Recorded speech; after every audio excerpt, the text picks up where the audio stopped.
Hello and welcome. In this episode we are going to talk about the developments along the front lines in Ukraine, and our focus this time will be once more on the Russian attempts for forced generation, especially the questions about additional waves for the mobilization or even general mobilization.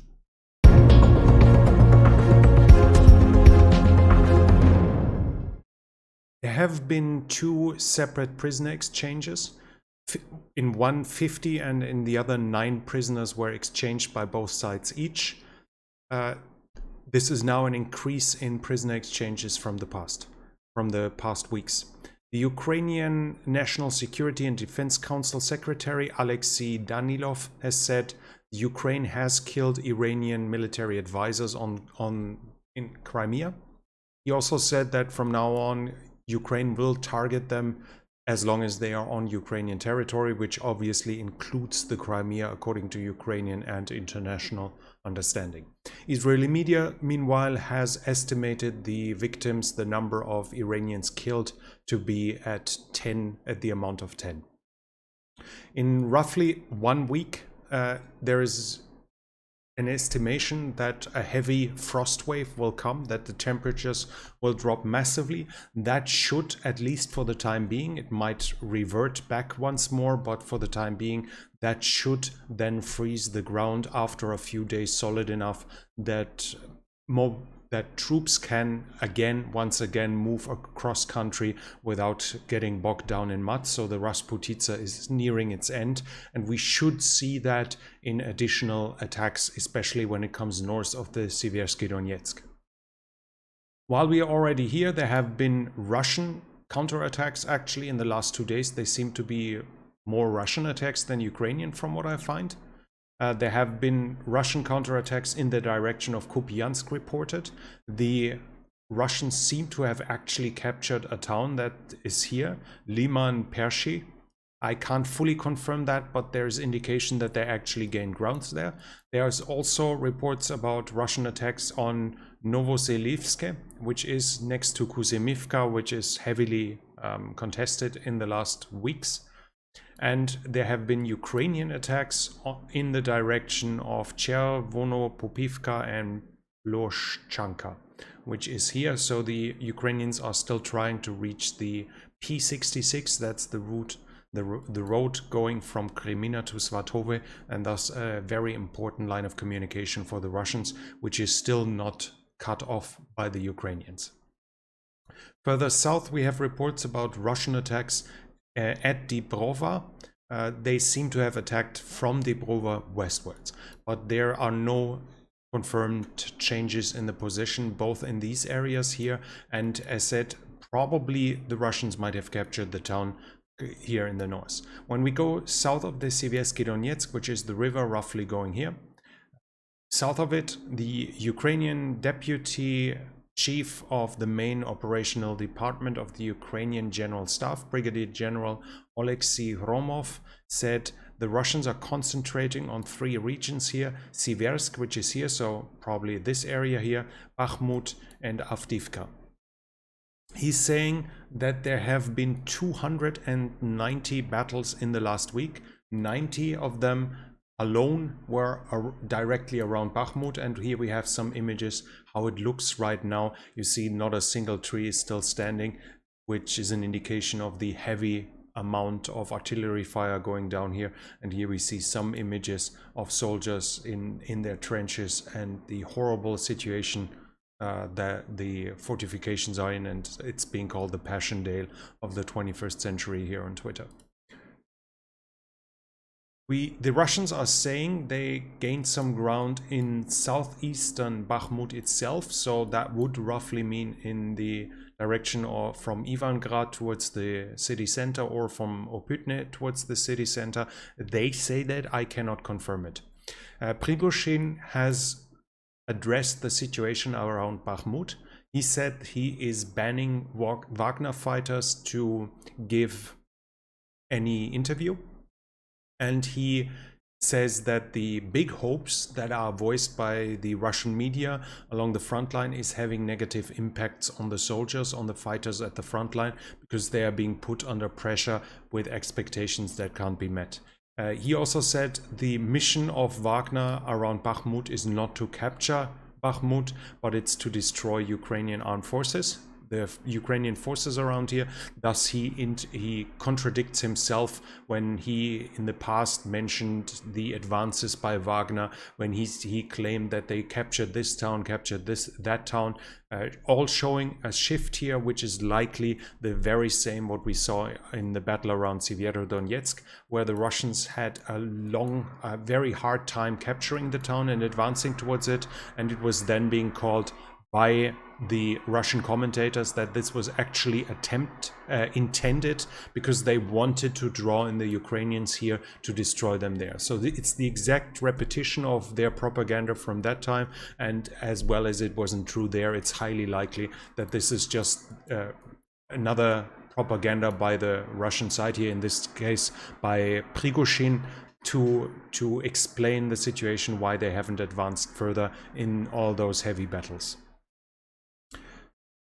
We have reports about attacks around Avdiivka, both in the north as well, roughly around here. So basically any town you see, I have some reports about fighting here. I have no reports though about Russian successes in anywhere in this region, and a Russian military blogger is claiming the Ukrainians are preparing a counterattack on Opytne here, south of Avdiivka, that is supposedly aimed to push the Russians back there towards the city of Donetsk.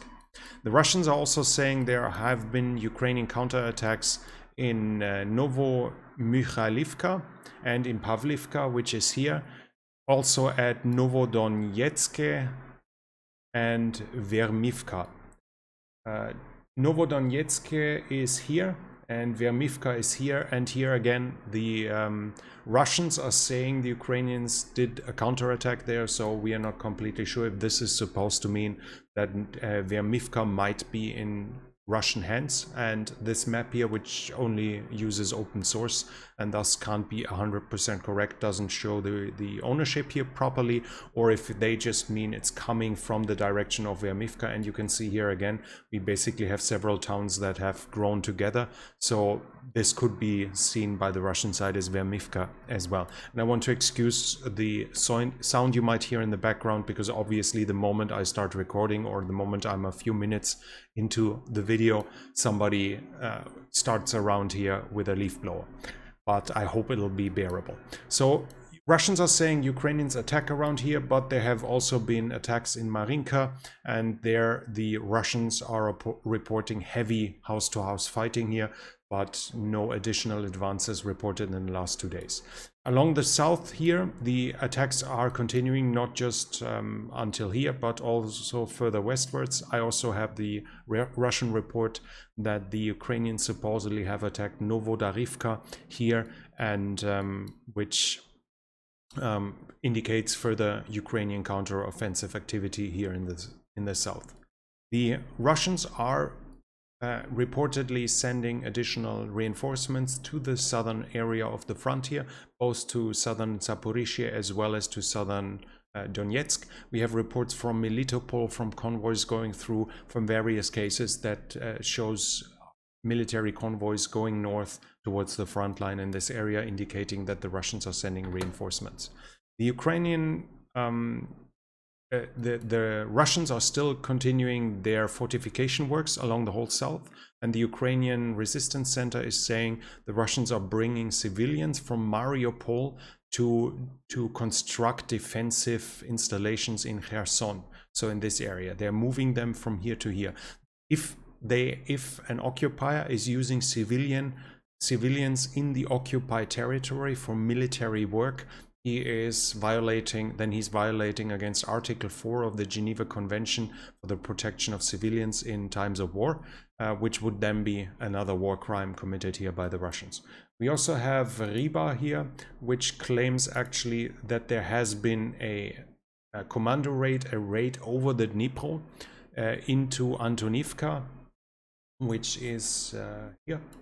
So along the Antonivka Bridge, this is unconfirmed. I have not found any proof of that whatsoever. So it might be true, it might not be true. Along the front line, though, we have reports from both sides, from artillery fire, shooting at each other, and especially the Ukrainians trying to strike deep into the Russian rear against the usual targets, lines of communication, supply dumps, command centers, troop concentrations, etc., etc. In the Crimea, we have additional reports about Russian reinforcements and especially Russian entrenchments being created. There are also reports that prefabricated bunkers and pillboxes are being shipped to Armyansk to actually prepare the Perikop Isthmus for the defense against a potential Ukrainian invasion of Crimea. And there are reports that the Russians are concentrating their troops on the Arabat Spit. This is this here, down here, and it's guessed that they might use this as an additional line of communication. But checking the Google Maps, for instance, it's clear that there are bridges here over the spit here, but further south the roads actually stop. We can see that here too. I've checked it on Google Maps whether maybe this map isn't completely accurate, but we can see here the roads stop somewhere in between here, and supposedly there seems to be no road for quite some distance until it's being reached from the Crimean side again here. So whether the Russians are constructing a road here or just some kind of improvised runway or something to move troops up here is unclear yet, but it seems to be there seem to be the indication that the Russians intend to use the spit as an additional line of communication towards the north or the south, depending on where the supplies come, because obviously the options for the Russians are fairly limited with this one connection here and this one here. So having an additional one would make a lot of sense in this regard. From partisans, we have news that in Mariupol here, close to the city administration building, an IED blew up a car, an IED that was placed inside of a car, but I have not found any reports about victims. But so while the front is fairly stable and nothing has changed here, even though the Russians this time seem to have made some small gains north of the Siversky Donetsk, I can't see any gains south of it this time. The front more or less remains stable despite heavy fighting. As said, I think he said 290 battles, combat contacts that have happened here along the front line. So it's highly active, but it's not moving.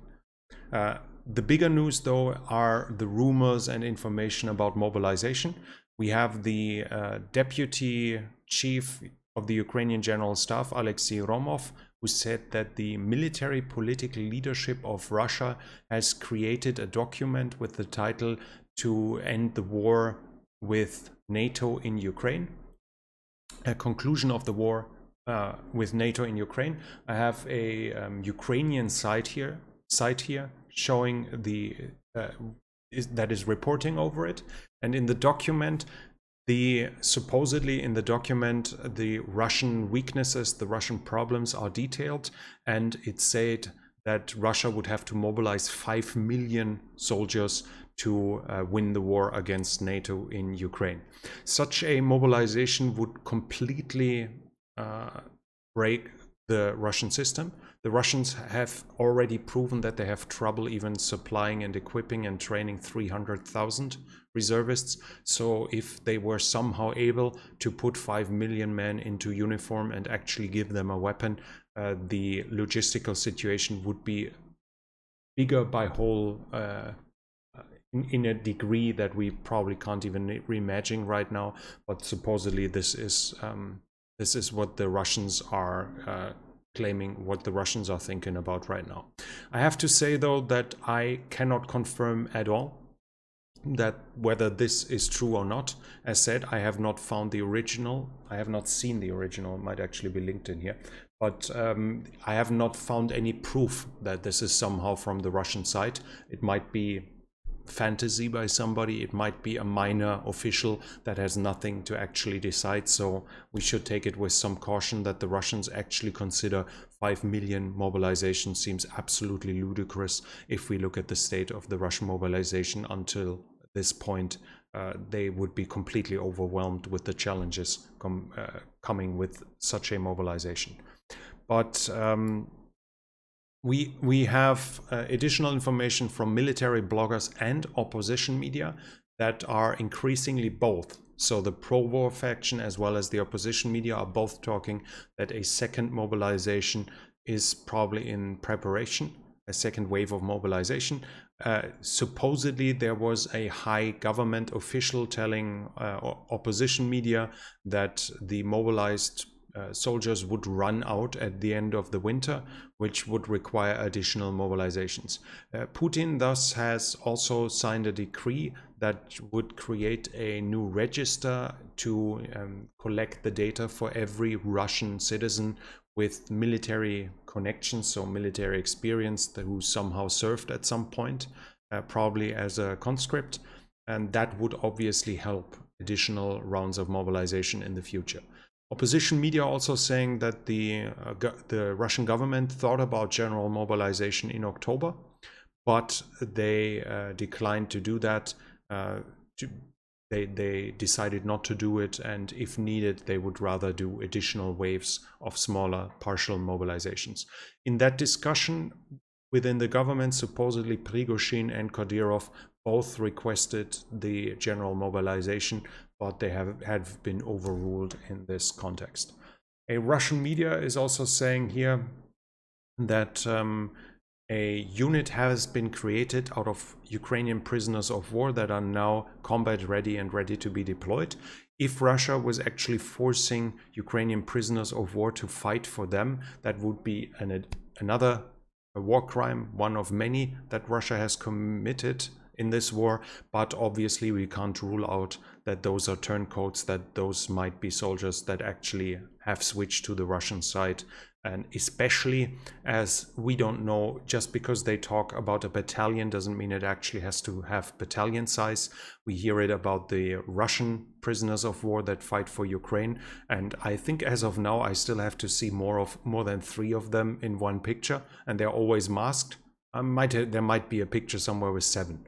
So the amount of that you find, if you take thousands of prisoners, that you find a handful that are willing to switch sides is not unheard of, wouldn't be too much of a surprise in this context. But whether they find enough to actually fill a battalion, to give a rule of thumb, maybe 800 men, seems highly questionable in the context. But as I said, that's what the Russians are reporting. Calling 3 volunteers to fight for them a battalion would probably be good for PR. Would be good for the home front to say even the Ukrainian citizens that have been on the Ukrainian side are now joining with us to get rid of the Nazis in Kiev. That would obviously have high propaganda value.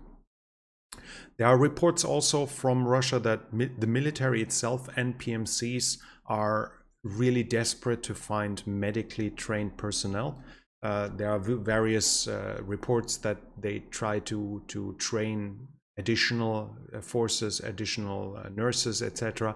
And all of this would be an indication that either they had really high losses among the medical professionals inside of Ukraine, or that the amount of casualties is much higher than what their whole system is made for, what they expected. There is a new video which is kind of among the usual videos that are popping up every time in between. Mobilized people from Serpukhov, close to Moscow, were saying that they were sent without proper training, without proper uniforms and equipment into battle, and have suffered heavy losses. They would only receive 1 meal per day, despite actually more food being available.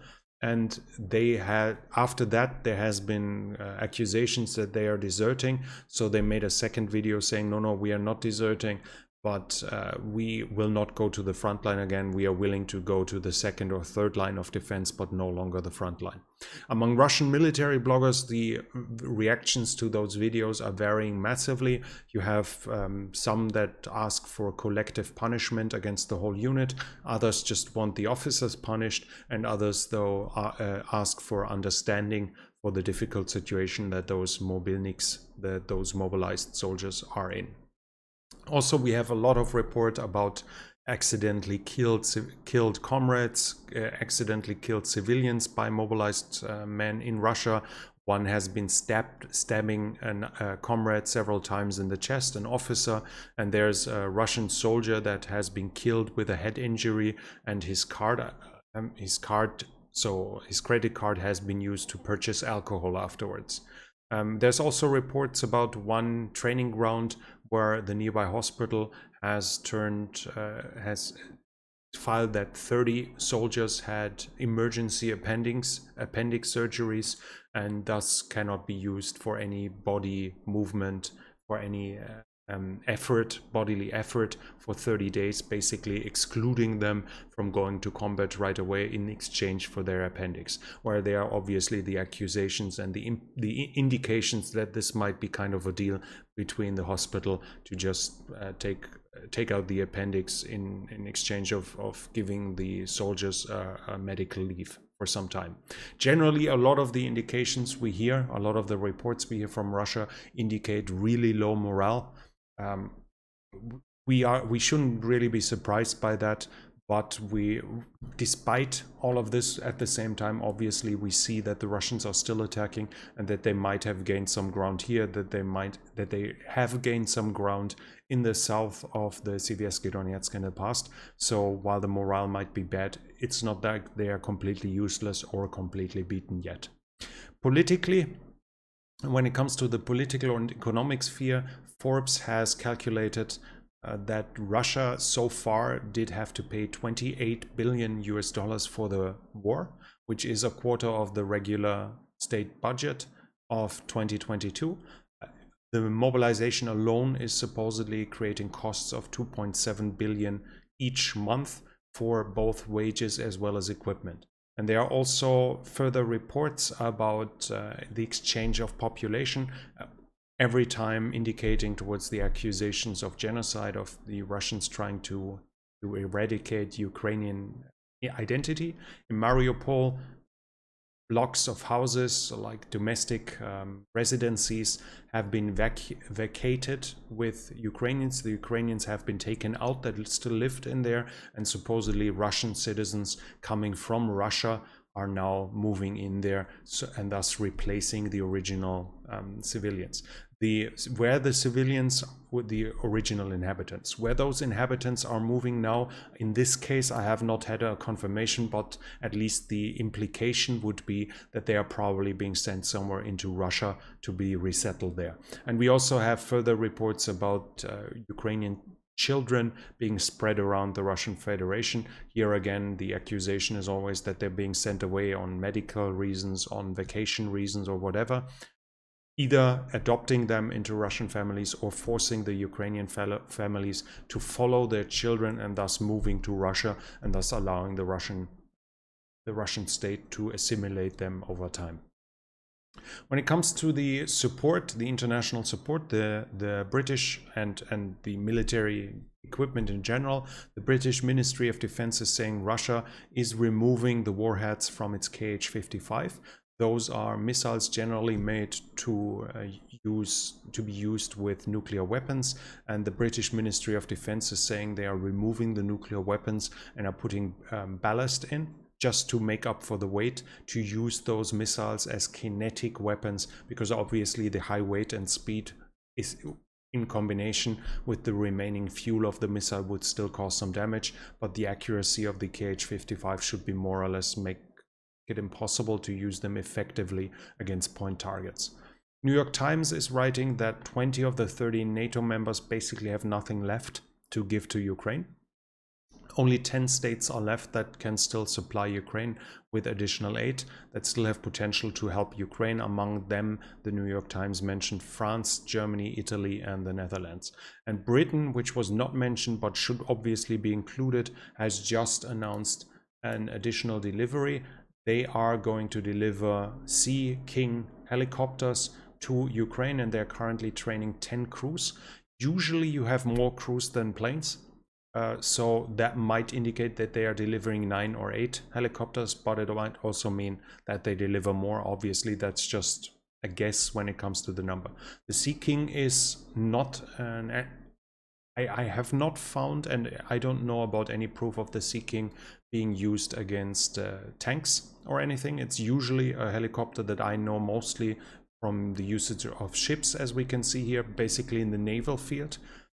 Usually for anti-submarine warfare and to use for search and rescue, but it obviously has a transport capacity, and the Ukrainians have shown us in the past that they are very well capable of adapting military gear that they have been given. So we might see them in use as artillery platforms, as spotter helicopters, or as combat helicopters shooting unguided missiles or even guided anti-tank missiles in the future. But this again is a big step in a new direction, because this should be, at least as far as I know and remember, this should be the first delivery of Western aircraft to Ukraine during the war, and thus opening a new chapter in the aid that is being delivered to Ukraine.